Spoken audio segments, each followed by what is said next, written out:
Bom, pessoal, vamos lá então, dando continuidade à nossa aula de geografia na página 128, certo? Depois que a gente já fez a correção, na verdade, a gente vai fazer a correção no Meet após vocês receberem essa aula, tá?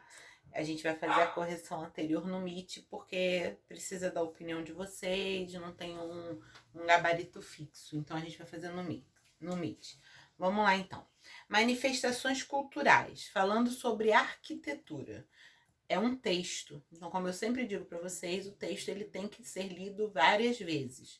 Eu vou fazer a primeira leitura, vou explicar algumas coisas, mas depois vocês precisam ler novamente, precisam tentar entender aquilo que vocês estão lendo e explicar com as palavras de vocês, tá certo? Então, vamos lá. Outra maneira de perceber a riqueza cultural brasileira é pela arquitetura, ou seja, por meio de formas e estilos das habitações de diferentes regiões. Então, a arquitetura é a forma como são as construções de determinado lugar, ou até determinada construção de um lugar pode ter uma arquitetura diferente. Essas construções têm características de influência cultural de cada um dos povos que aqui chegaram. E também possuem adaptações feitas de acordo com as condições naturais do local. As fotografias a seguir mostram dois tipos de habitação muito diferentes, que permitem entender melhor como a arquitetura está vinculada às contribuições culturais dos povos e à interação com o espaço natural de um lugar. Então, algumas construções são específicas de um local por conta das condições naturais daquele local. E a gente vai ver isso aí logo abaixo, nessa imagem, que tem aqui nessa página ainda, que mostra uma casa de palafitas, que a gente chama, nas margens do Rio Amazonas, né? Então, as populações ribeirinhas, elas constroem esse tipo de construção, com esse tipo de arquitetura. Vocês veem que a casa é feita de madeira, que é o recurso natural que eles têm à disposição na floresta, né? E essa casa, ela é no alto, ela não fica no chão. Ela tem uns pilares de madeira que a gente chama de palafitas. Por quê? Porque o Rio Amazonas ele tem períodos de cheia, ou seja, a água sobe muito.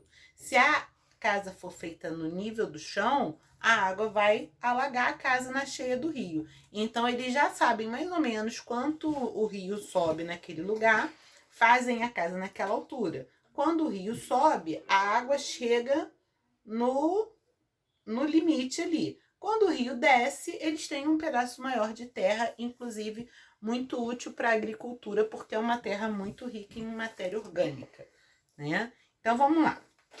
Na região norte do Brasil, há muitos rios e as chuvas são abundantes. Portanto, o fenômeno natural das enchentes é comum. Dessa forma, as populações ribeirinhas constroem suas casas, as palafitas, de forma suspensa. A casa propriamente dita encontra-se sustentada em longas estacas, evitando assim as águas das enchentes. Foi o que eu acabei de explicar, né? Aí na página 129, já nas cidades do sul do Brasil, que tiveram influência dos imigrantes alemães, como Blumenau e Pomerode, muitas casas têm características da arquitetura alemã. E aí vocês veem isso na figura ao lado.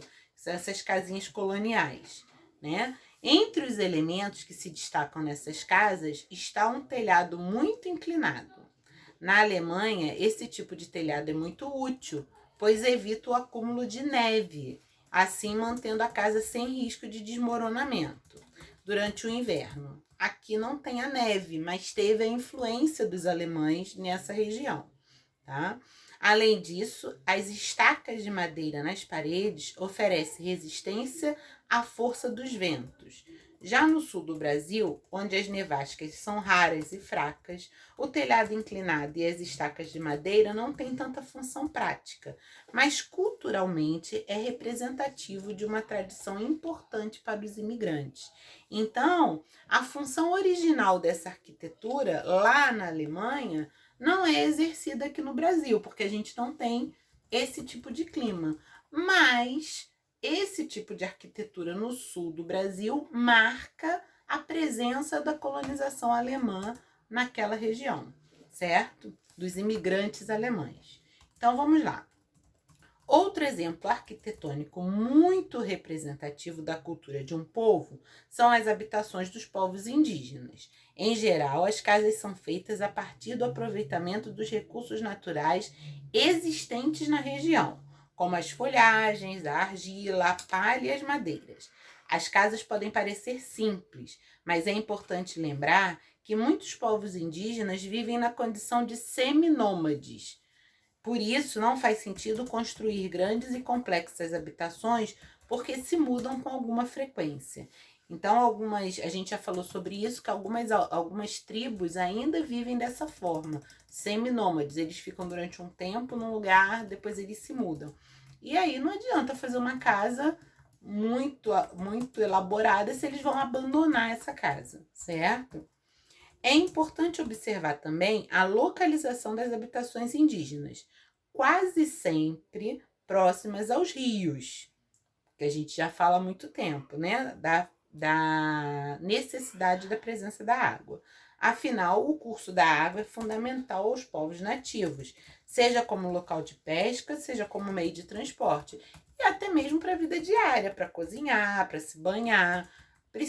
O homem precisa de água, tá? E aqui tem o glossário de seminômades. Muito bem.